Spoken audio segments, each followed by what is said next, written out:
So anyway, welcome. My name's Luke Brynley-Jones. I run Our Social Times.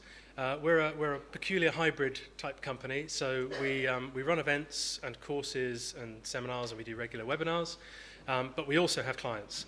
So it's kind of good in a way, in that it keeps a hand in both courts.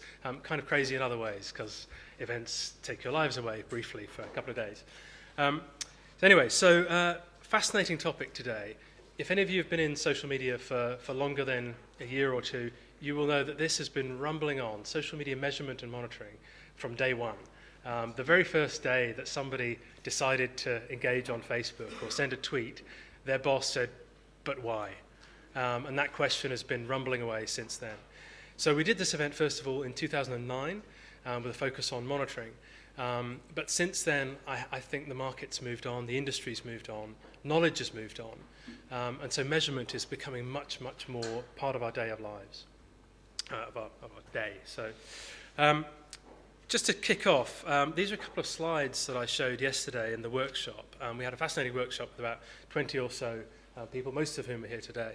And it was just really setting out some definitions. So to start with, I normally see social media monitoring as being something around listening and observing what's being said about you and what's being said about brands and products out there. Mainly to gain insight, but also potentially to engage with people. So I think a lot of companies are now doing both of those things. So it's moved slightly away from research, more towards actually actioning stuff, engaging with people. And then we have social media measurement, which sometimes gets confused. If you look at blogs, this discussion about measurement and monitoring has been really confused at times. But actually I see it as recording and analysing the results of social media activities with the goal of evaluating performance.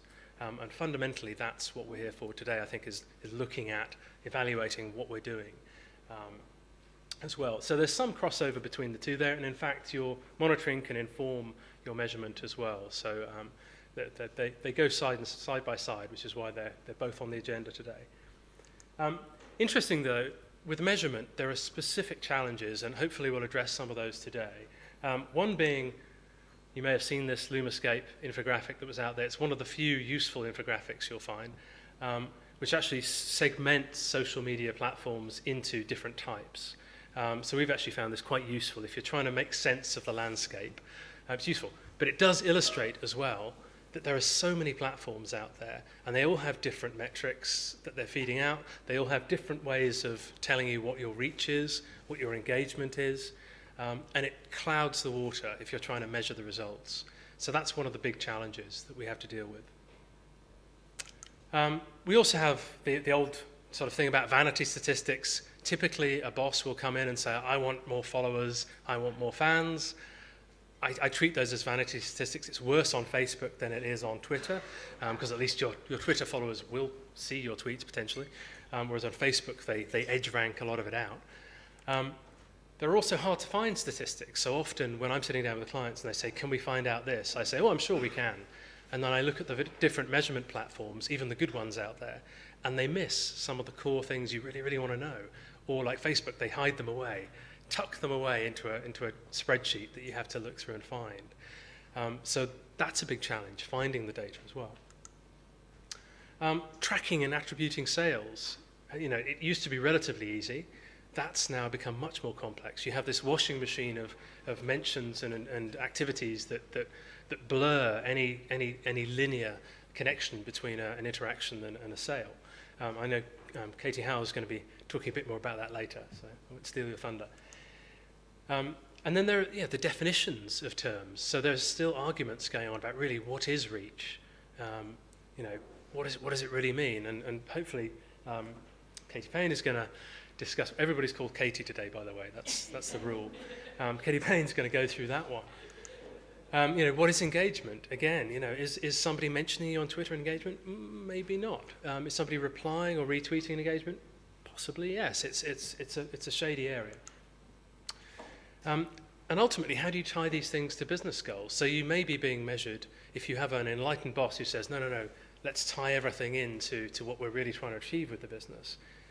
That process of tying will give you a headache just in itself. So trying to make those connections is difficult. This was a genuine quote that somebody said to me last year. Is Facebook playing with us? Like, are they genuinely trying to make our lives difficult? And there was a period when kind of, you will have noticed, sort of EdgeRank seemed to drop off the amount of people you were reaching last year. And there was this big hoo-ha about it. And then it kind of came back and they said, sorry, we'd forgotten to include mobile. But during that period, the whole bunch of people had to crawl towards their bosses and go, I'm sorry, we've lost all our reach. You know, how do we deal with stuff like that? We're reliant on platforms for a lot of the data that we deal with.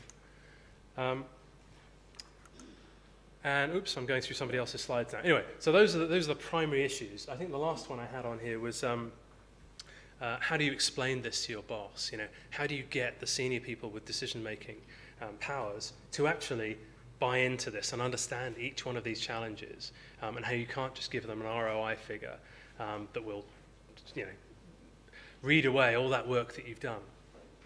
Anyway, so these are the challenges, some of the challenges we're bringing out today. Thankfully, we have an awesome lineup of people, an international lineup.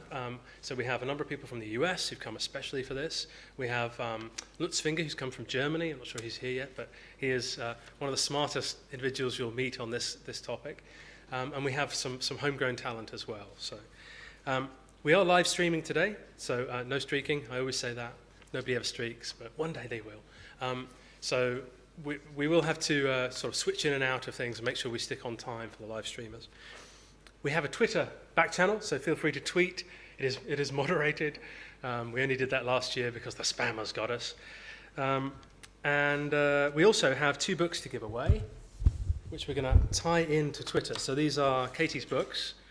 So one book will go to the person who tweets the most, kind of basic. The other one will go to the best tweet, which we're going to judge on retweets, I'm afraid. So we'll do that by the end of the day. So get tweeting.